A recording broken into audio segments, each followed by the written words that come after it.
Hi friends, welcome to my channel. तो आज हम लोग देखने वाले हैं सीटेट 2024 दिसंबर का ये पहला पेपर है जो आप लोग का पेपर फर्स्ट है। इसमें हम लोग देखेंगे इसका पहला सीडीपी वाले पोर्शन को। तो आप लोग वीडियो के लास्ट तक बने रहिए और लास्ट में आप लोग कमेंट जरूर कीजिएगा कि इस क्वेश्चन में से आपके कितने क्वेश्चन सही हो रहे हैं। तो चलिए हम लोग स्टार्ट करते हैं अपने पहले क्वेश्चन से। तो पहला क्वेश्चन देखिए क्या पूछा गया है यहाँ पे। तो पूछा गया है मास्टरी ओरिएंटेड एंड लर्नर्स, यहाँ पे मास्टरी ओरिएंटेड के बारे में पूछा गया है कि महारत उन्मुख शिक्षार्थी आमतौर पर सफलता का श्रेय को देते हैं और यानी जो महारत उन्मुख शिक्षार्थी होते हैं वो जो महारता की सफलता और असफलता का कारण किसको बताते हैं, तो ये पूछा गया है। तो देखिए इसमें आपके पास ऑप्शन दिया गया है योग्यता और अच्छी किस्मत, कार्य कठिनाइयां, योग्यता और अच्छी किस्मत, निम्न योग्यता, योग्यता और कोशिश, खराब किस्मत, और योग्यता और कोशिश, अपर्याप्त कोशिश। तो यहाँ पे आपका आंसर हो जाएगा, यहाँ पे योग्यता हो जाएगा, उसके बाद कोशिश, उसके बाद यहाँ पे अपर्याप्त कोशिश हो। तो यहाँ पे ऑप्शन आपका 4 सही हो जाएगा। अगला क्वेश्चन क्या है, विच ऑफ द फॉलोइंग स्टेटमेंट यानी रिप्रेजेंट प्रेक्सिमोडेस्टर, यानी एक होता है प्रेक्सोडिस्टल होता है और एक होता है सेंटोरी। तो ये से यहाँ से प्रिंसिपल ऑफ डेवलपमेंट के बारे में पूछा गया है। तो यहाँ पे हिंदी में भी देख लीजिए, निम्नलिखित में से कौन सा कथन विकास के समीप दूराभिमुखी सिद्धांत का प्रतिनिधित्व करता है। इसका मतलब है प्रेक्सिमोडेस्टल का होता है कि बच्चा पहले किसी बड़े चीज को पकड़ेगा फिर धीरे धीरे छोटी चीजों को पकड़ने की कोशिश करता है। तो यहीं पे देख सकते हैं कि विकास बहुउद्देशात्मक और बहुयामी होता है। उसके बाद अलग अलग संस्कृति में रहने वाले हम सकल जुड़वा अलग अलग दरों से विकसित हो सकते हैं।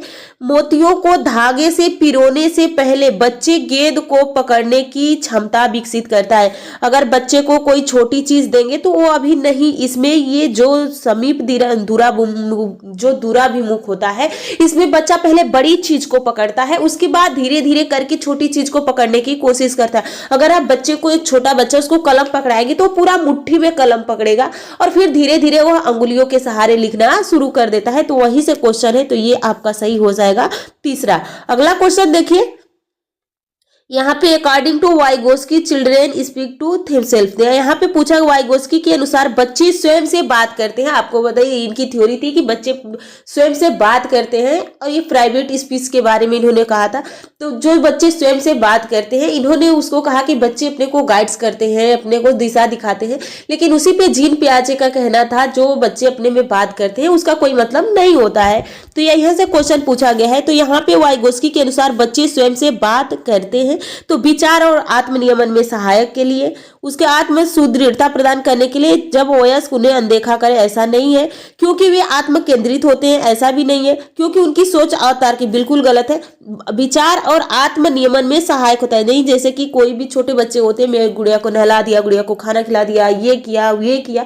चाहे बड़े लोग भी कोई कार्य करते हैं तो नहीं करते कि ये कर लिया, जैसे आप लोग भी पढ़ते हैं तो थोड़ा सा बैठ के सोचते हैं हाँ हमने ये याद करिए, तो खुद से आप बात कर रहे हैं और उसको आप सोचते हैं कि हाँ ये चीज हमने कर लिया। आगे देखिए अगला क्वेश्चन क्या है। अगला क्वेश्चन यहाँ पे देख सकते हैं, सामाजिक संरचना में चुनौतियां किसमें स्पष्ट होती है। तो यहाँ पे कहा गया कि जो सामाजिक संचार में चुनौतियां किसमें स्पष्ट होती है, तो ध्यान न्यूनता, अति क्रियाशीलता विकार में, मस्तिष्क पक्षाघात में, स्वलीन क्रम विकार में और यहाँ पे अधिगामात्मक विकलांगता में। तो सही आंसर आपका यहाँ पे हो जाता है स्वलीन क्रम विकार में। तो ऑप्शन तीसरा सही हो जाएगा। अगला क्वेश्चन देखिए, अगला क्वेश्चन क्या है, ये भी वाइगोस। तो देखिए अगर आप वाइगोस्की, जीन पियाजे, यहाँ पे लॉरेंस हो गए, बहुत सारे ऐसे जो वैज्ञानिक है, जो इन लोग का पढ़ना मनोवैज्ञानिक है कि इन लोग की थ्योरी आपके जीभ पे होनी चाहिए क्योंकि इन लोग से क्वेश्चन फिक्स है कि आएगा ही आएगा, पेपर फर्स्ट हो या पेपर सेकंड हो। तो देखिए इसमें वाइगोस्की से 2 से 3 क्वेश्चन हम लोग को यहीं पे मिल गए अभी। तो देखिए वाइगोस्की के सीखने और विकास के सिद्धांत के अनुसार निम्नलिखित में से कौन आलंबन का उदाहरण नहीं है। तो according Vygotsky theory learning and development which of the following is an example of scaffolding. Scaffolding क्या होता है? स्केप होल्डिंग जैसे कि आप कोई एक बच्चा है अभी पहली बार साइकिल चलाने जा रहा है, तो वो अकेले साइकिल नहीं चला सकता है, तो उसको पीछे से कोई थोड़ा सा सहारा दे देता है, तो उसी को हम इसके फोल्डिंग कहते हैं। इसको फोल्डिंग अस्थाई होती है, अस्थाई नहीं होती है। तो देखिए, किसी कार्य के छोटे चरणों में तोड़कर उसके आवश्यकता अनुसार सहायता प्रदान करना, ये होगा। लेकिन थोड़ा सा हम लोग नीचे के भी ऑप्शन देख लें कि क्या ये क्या कह रहा है। तो अभी प्रेरणा के रूप में एक छात्र को उनके काम के लिए एक श्रेणी प्रदान करना बिल्कुल गलत है।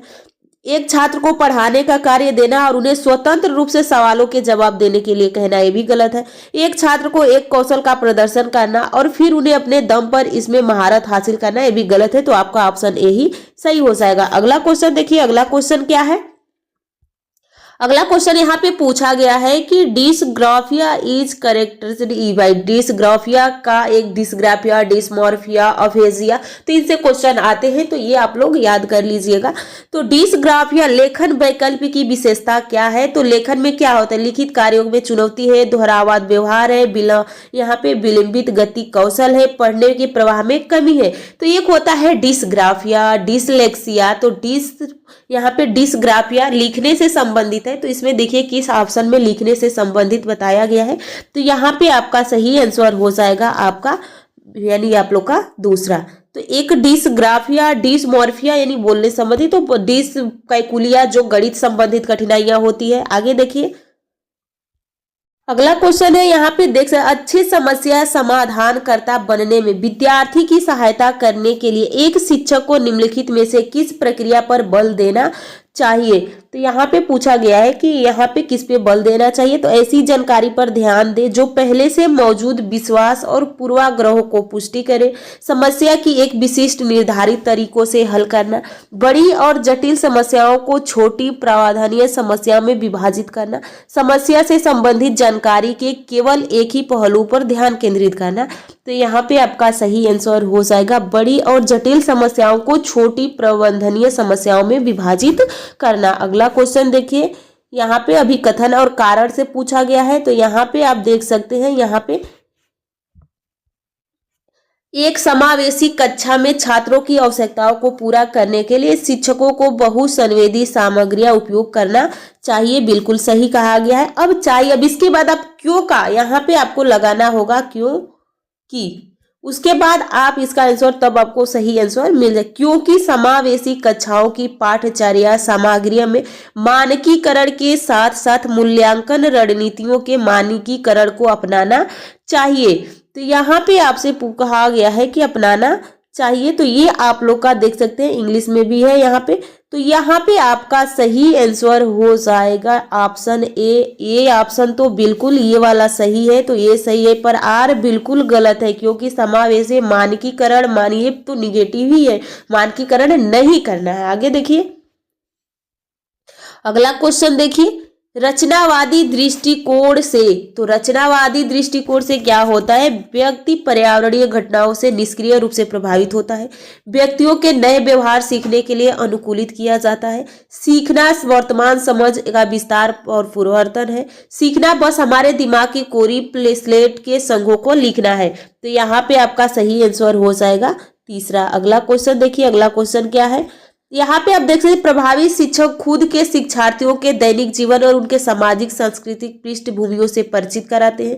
सीखना एक सामाजिक संदर्भ होता है। तो यहाँ पे आपका सही आंसर हो जाएगा, यहाँ पे देख सकते हैं आप लोग का ये भी सही है, ये भी सही है, और इसकी ये व्याख्या भी कर रहा है। तो आपका ऑप्शन 3 सही हो जाएगा। अगला ऑप्शन है अर्थपूर्ण अधिगम मुख्य रूप से किसके बारे में नहीं है, यानी मीनिंगफुल लर्निंग इज यहाँ पे प्राइमरली नॉट अबाउट। तो यहाँ पे आप जानकारी को रटना, अवधारणाओं को समझना, ज्ञान का निर्माण करना और कौशलों का विकास कराना। तो यहाँ पे आपका सही आंसर हो जाएगा जानकारी को रटना। रटना थोड़ी ना है, अर्थपूर्ण है तो ज्ञान का निर्माण करे, अवधारणाओं को समझे, कौशलों का विकास करे, तो रट के थोड़ी ना करना है। और रटाना तो आप लोग को बच्चों को है ही नहीं, जिस क्वेश्चन में आपको रटना दिख जाए वो ऑटोमेटिक ही गलत हो जाएगा। अगला देखिए, यहाँ पे यहाँ पे शिक्षिका शिक्षिका को अपने कक्षा के लड़कों को खेलों में भाग लेने के लिए प्रोत्साहित करना चाहिए व लड़कियों को कला अलंकरण के कार्य देने चाहिए। ये तो भेदभाव हो गया बच्चों में। मुख्य विचार से अंतर्निहित जैविक भिन्नताओं के कारण जेंडर भूमिकाएं कार्य ग्रहण करती हैं। तो यहाँ पे आपसे पूछा गया है कि बताइए इसमें कौन सा सही है, तो यहाँ पे आपका सही हो जाएगा। यहाँ पे तो जेंडर को लेके भेदभाव किया जा रहा है और यहाँ पे भी भूमिकाएं की, तो ये आप लोग का दूसरा हो जाएगा, यानी ए और आर दोनों ही गलत है। अगला क्वेश्चन देखिए, अगला है क्या है यहाँ पे, गति संवेदी शिक्षार्थी के माध्यम से सीखना पसंद करते हैं, देखकर, छूकर, सुनकर, करने और चलने फिरने से। तो यहाँ पे सबसे बेस्ट ऑप्शन कौन सा है, यहाँ पे आप देख सकते हैं करने और चलने फिरने पर। अगला क्वेश्चन देखिए, अगला क्वेश्चन क्या है, अगला है गार्डनर। गार्डनर ने 8 प्रकार की बुद्धि के बारे में बताया और वो बुद्धि आपको याद होनी चाहिए क्योंकि वहां से क्वेश्चन आते ही आते हैं। तो यहाँ पे देखिए, हॉवर्ड गार्डनर के अनुसार एक वैज्ञानिक बुद्धि का उच्च प्रदर्शन करेगा जबकि एक मूर्तिकार में बुद्धि का उच्च बुद्धिमान होगा। तो एक मूर्तिकार है और एक वैज्ञानिक है, तो बताइए उसके पास कौन कौन सी बुद्धि है। तो यहाँ पे आप देख सकते हैं कि जो यहाँ पे वैज्ञानिक बुद्धि का उच्च प्रदर्शन करेगा तो वो तार्किक गणितज्ञ होगा। तो यहाँ पे देखिए किसमें है, इसमें प्राकृतिकवाद तो किसान होते हैं, यहाँ पे ट्रांस ये भी होगे नहीं, स्थानीय बुद्धि ये भी नहीं होगा, तो यहाँ पे तार्किक गणितीय, यहाँ पे तार्किक गणित हो जाएगा। और यहाँ पे गति संवेदी यानी मूर्तकार, जबकि एक मूर्तकार है, तो यहाँ पे आपका तो ऑप्शन आपका सही हो जाएगा। अगला क्वेश्चन देखिए, अगला क्वेश्चन क्या पूछा गया है, समावेशन को बढ़ावा देने के लिए क्या आवश्यक है। तो समावेशन को बढ़ावा देना है यानी इंक्लूसिव नीड्स को पूरा करना यानी बढ़ावा देना है। तो यहाँ पे आपके पास ऑप्शन लचीला पाठ्यक्रम हो, सहयोगात्मक अधिगम हो, पृथ्वीकरण और नामकीकरण बिल्कुल गलत है। तीसरा आप लोग का ऐसे गमन इमारतें, तो अब देखिए तीसरा इसमें भी है, इसमें भी है, आपका इसमें भी है। तो आपको कुछ क्वेश्चन ऐसे होते हैं जो कि आपको ऑप्शन को देख के ही वो आप क्वेश्चन को पहचान जाएंगे। अगर आप एक तीसरा देख ले तो सारे क्वेश्चन आपके पकड़ में आ गए और एक ही क्वेश्चन बचा जो कि चौथा आपका सही हो गया। अगला क्वेश्चन देखिए, अगला क्वेश्चन क्या है कि बच्चे जब अनुभव करते हैं तो बेहतर रूप से सीखते हैं। गतिविधि के दौरान निम्न स्तर की सतर्कता, सीखने के लिए मध्यम स्तर का उत्साह, प्रदर्शन करने के लिए उच्च स्तर पर चिंतन और अधिगम विभत्सता। तो यहाँ पे आपका सही आंसर हो जाएगा ऑप्शन 2, सीखने के लिए मध्यम स्तर का उत्साह। अगला क्वेश्चन देखिए, अगला क्वेश्चन भी आप लोग का अभिकथन और कारण से क्वेश्चन पूछा गया है। तो यहाँ पे आप देख सकते हैं कि असर्शन और रीजन क्या होता है।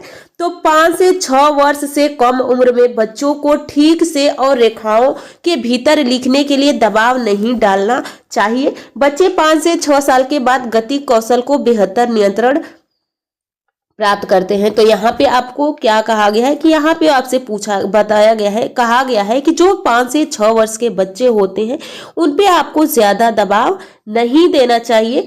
तो यहाँ पे आपका ये बिल्कुल सही कहा गया है क्योंकि भी वो बच्चा छोटा है तो आप उसके अभी से दबाव ज्यादा देंगे तो फिर उसकी धीरे धीरे रुचि कम होने लगेगी। और इसका ये व्याख्या भी सही है, तो आपका ऑप्शन तीसरा सही हो जाता है। अगला क्वेश्चन देखिए, अगला क्वेश्चन क्या है, अगला क्वेश्चन है कि बच्चे अक्सर अपने आसपास की घटनाओं की अपनी व्याख्या लेकर आते हैं। बारिश क्यों होती है, यह पूछे जाने पर सिया क्या कहती है कि भगवान अपने कंधों पर पानी की बाल्टियां ढो ढोकर थक चुके हैं, ऐसी व्याख्या। अब आपके सामने ये ऑप्शन दिए गए हैं, तो यहाँ पे पहला ऑप्शन देखिए क्या है। पहला ऑप्शन आपका के पास है कि चित्रित करती है कि बच्चे की एक आत्म केंद्रित दृष्टिकोण है और दूसरे के दृष्टिकोण पर विचार नहीं कर सकती है। स्पष्ट करती है कि बच्चे तर्क करने में सक्षम नहीं है, ऐसा नहीं है। साबित करती है कि बच्चे की सोच वयस्क की तुलना में मात्रात्मक रूप से बहुत कम है और संकेत देती है कि बच्चे में अपने सांस्कृतिक परिवेश के अनुकूल सहज समझ होती है जिसमें वे घटनाओं को समझने की कोशिश करते हैं। तो हाँ, ये बच्ची के पास समझ थी तभी तो वो समझने की कोशिश की, जो उसको उस टाइम समझ में आया वो उसने उसका जवाब दिया। तो यहाँ पे सही ऑप्शन आपका चौथा हो जाएगा। अगला क्वेश्चन देखिए, अगला क्वेश्चन क्या है, पियाजे ने संज्ञानात्मक विकास का किस प्रकार वर्णन किया है। तो जो कॉग्निटिव डेवलपमेंट है किस तरह से इन्होंने इसका वर्णन किया है, तो एक सतत निरंतरता के रूप में, 4 अति व्याप्य संस्कृत विशिष्ट चरण में, या 4 गुणात्मक रूप से भिन्न चरण में, या 3 प्रगतिशील स्तर में। तो जीन पियाजे ने कितनी चरण में की, 4 चरण है। संवेदी अवस्था है, उसके बाद यहाँ पे मूर्त है, अमूर्त है, पूर्व संक्रियात्मक अवस्था है। अगला क्वेश्चन देखिए, अगला क्वेश्चन क्या है, अगला क्वेश्चन है कि विद्यालय में खेलने के समय ऋषभ एक 7 वर्षीय लड़के ने खेलने के लिए एक गुड़िया उठाई। उसके कुछ साथियों ने उसकी इस पसंद के खिलौने के लिए उसका मजाक उड़ाया। एक शिक्षक जो अपने विद्यार्थी में लैंगिक भूमिका के संदर्भ में लचीलापन विकसित करना चाहता है, किस यानी को स्थिति में निम्नलिखित में से कौन सी प्रतिक्रिया देनी चाहिए? तो यहाँ पे देखिए ऋषभ से बात करनी चाहिए कि गुड़िया लड़कियों के लिए उपयुक्त है और लड़कों की गुड़िया के साथ नहीं खेलना चाहिए, बिल्कुल ये तो भेदभावी हो गया। अगला ऑप्शन देखिए, अगला ऑप्शन क्या है?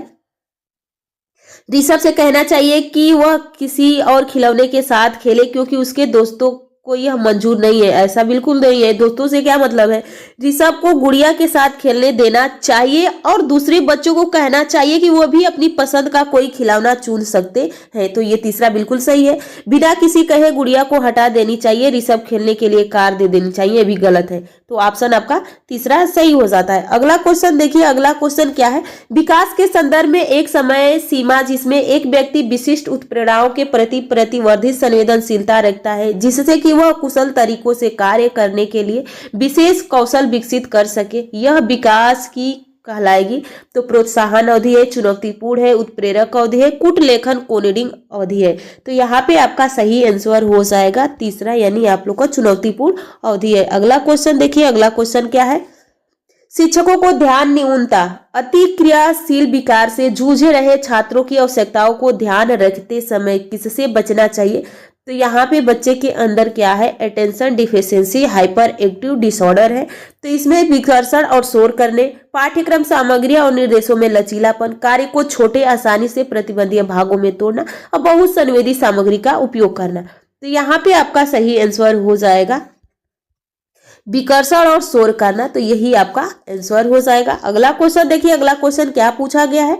लॉरेंस कोहलबर्ग ने तर्क दिया कि बच्चे में नैतिक विकास निरंतर रूप से होता है। बच्चों के नैतिक तर्क में सांस्कृतिक अंतर होते हैं। नैतिक विकास क्रमिक चरणों में होता है और बच्चों के नैतिक तर्क में लिंग भेदभाव होते हैं। तो यहाँ पे आपका सही आंसर हो जाएगा कि यहाँ पे इनका कहना है नैतिक विकास क्रम चरणों में होते हैं। इन्होंने चरण भी बताए हैं। तो आगे देखिए अगला क्वेश्चन क्या है? अगला क्वेश्चन यहाँ पे देखिए, अगला क्वेश्चन कोहलबर्ग के नैतिक विकास के किस चरण में व्यक्ति का नैतिक व्यवहार मुख्य रूप से इस मानसिकता पर निर्भर करता है कि लोग मेरे बारे में क्या सोचते हैं? तो यहाँ पे आप देख सकते हैं कि at which level of Kohlberg moral development does individuals ethical, यहाँ पे behaviour mainly depended on the motives that what do people think in of me. तो इसमें पूछे रहे हैं कि लोग मेरे बारे में क्या सोचते हैं। तो ये किस अवस्था में होगा? उत्तर पारंपरिक में हो, गैर पारंपरिक में, पूर्व पारंपरिक हो या पारंपरिक हो? तो ये इनके चरणों का नाम है और यहाँ पे आपका सही आंसर हो जाएगा। यहाँ पे आप देख सकते हैं कि यहाँ पे जो है आपका सही आंसर हो जाएगा पारंपरिक अवस्था में है, यानी ये ऑप्शन 4 सही हो जाएगा। यानी कन्वर्जेंशनल में, कन्वेंशनल में, नॉन कन्वेंशनल, पोस्ट कन्वेंशनल और प्री कन्वेंशनल।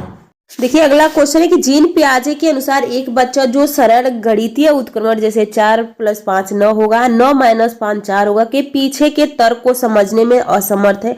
तो इसका कारण क्या है? यानी ये बच्चे नहीं समझ पा रहा है। तो इसका कारण क्या है? जीवाद सोच है, अपरिवर्तनीय है, आत्मकेंद्रियता है और धारणात्मक केंद्रीकरण है। तो यहाँ पे आपका सही आंसर हो जाएगा ये अपरिवर्तनीय हो जाएगा। अगला आप क्वेश्चन देखिए, अगला क्वेश्चन है शिक्षक को छात्रों से दूरी बनाकर रखनी चाहिए और अधिगम की प्राथमिक जिम्मेदारी उन्हीं पर डालनी चाहिए। बिल्कुल गलत है। जब शिक्षक ही बच्चों से दूरी बनाएगा तो फिर उसको पढ़ाएगा क्या? अधिगम एक लोकतांत्रिक वातावरण के बजाय एकाधिकारवादी वातावरण में प्रभावी ढंग से होता है। तो ये भी आप लोग का गलत है। तो आपका सही आंसर यहाँ पे हो जाएगा। यहाँ पे आप देख सकते हैं दोनों आपके गलत हैं। तो दोनों गलत है। तो देखिए किस ऑप्शन में दोनों गलत बताया गया है। तो सही ऑप्शन आपका हो जाएगा दूसरा। अगला क्वेश्चन देखिए, अगला क्वेश्चन क्या है? अगला क्वेश्चन भी अभिकथन और कारण से ही है। तो शिक्षकों द्वारा प्रदान किया गया आलम्बन बच्चों को सीखने की प्रक्रिया में बाधा डालता है। लेव वाइगोस्की ने प्रस्तावित किया कि बच्चे स्वतंत्र रूप से पर्यावरण पर कार्य करके और उसमें हेर फेर करके सीखते हैं। तो यहाँ पे आपसे पूछा गया है कि बताइए इसमें से कौन सही है। तो यहाँ पे आपका दोनों यानी आप लोग का यहाँ पे शिक्षक द्वारा प्रदान किया गया आलम्बन बच्चों को सीखने की प्रक्रिया में बाधा डालता है। बिल्कुल गलत है कि वो बाधा डालेगा। अगर बच्चे को कोई चीज नहीं समझ में आ रही है तो एक शिक्षक उसको समझा रहा है तो बाधा थोड़ी ना, वो तो सहयोग कर रहा है। लेवा इगोस्की ने प्रस्तावित किया कि बच्चे स्वतंत्र रूप से पर्यावरण पर कार्य करके उसे हेमस्फेयर करके सीखते हैं, ऐसा ये भी गलत है। तो ऑप्शन दूसरा आपका सही हो जाएगा। अगला क्वेश्चन देखिए, निम्न में से कौन सा बाहरी अभिप्रेरणा के सही वर्णन? एक होता है आंतरिक अभिप्रेरणा यानी आंतरिक मोटिवेशन और एक होता है बाह्य मोटिवेशन। तो आंतरिक मोटिवेशन हमेशा बना रहता है और बाह्य मोटिवेशन जब किसी चीज को देख के या कोई कह देता है तो थोड़े समय के लिए आता है। तो बाहरी अभिप्रेरणा देखिए, अभिप्रेरणा जो वातावरण परिमाणों से आती है, अभिप्रेरणा जो व्यक्तिगत संतुष्टि की भावना से आती है, अभिप्रेरणा जो कार्य व्यक्तिगत आनंद से आती है, अभिप्रेरणा जो आंतरिक कारकों से होती है। तो ये बाह्य अभिप्रेरणा के बारे में पूछा है। तो बाह्य में जो वातावरणीय कारकों से आती है, तो पहला ही ऑप्शन आपका सही हो जाएगा। यहाँ पे आपका सही हो जाएगा पहला। अगला क्वेश्चन देखिए, अगला क्वेश्चन क्या है? अगला क्वेश्चन है कि यहाँ पे अगला क्वेश्चन पूछा गया है कि पियाजे के संगठनात्मक विकास के सिद्धांत के संवेदी चालक अवस्था के दो महत्वपूर्ण संगठनात्मक विकास मील के पत्थर हैं। तो जीवाद और परिवर्तन, वर्गीकरण और क्रमबद्धता, वस्तु अस्थायित्व अस्थिगत अनुसरण, प्रतिवर्ती चिंतन और परिकल्पना, निगमनात्मक तर्क। तो सही ऑप्शन यहाँ पे आपका हो जाएगा तीसरा। अगला क्वेश्चन देखिए और आज का ये लास्ट क्वेश्चन है। तो देखिए, चिल्ड्रेन यानी बच्चे अनियंत्रित पैदा होते हैं और उन्हें सामाजिक होने की आवश्यकता होती है। उन्हें दुनिया में अनुवांशिक कोड के साथ आते हैं तो उनकी नियति तय करते हैं, उसे सामाजिक सांस्कृतिक संदर्भ में बहुत प्रभावित होते हैं और जिसमें वे बड़े होते हैं। इससे संसार में खाली स्लेट या कोर पट्टी के रूप में होते हैं। तो ये आप लोग का सही हो जाएगा तीसरा ऑप्शन। तो ये आज के क्वेश्चन थे आप लोग के पेपर सेकेंड दिसंबर वाला, जो 24 का दिसंबर का एग्जाम हुआ था, उसके ये फर्स्ट पेपर के सारे क्वेश्चन कंप्लीट होते हैं। तो आप लोग अब कमेंट करके बताइए कि इसमें से कितने क्वेश्चन आपके सही हुए हैं। और नेक्स्ट वीडियो में हम लोग बहुत जल्दी मिलेंगे अगले पेपर को लेके। तो आप लोग चैनल को सब्सक्राइब और वीडियो को लाइक कीजिए, कमेंट करके जरूर बताइएगा कि आपका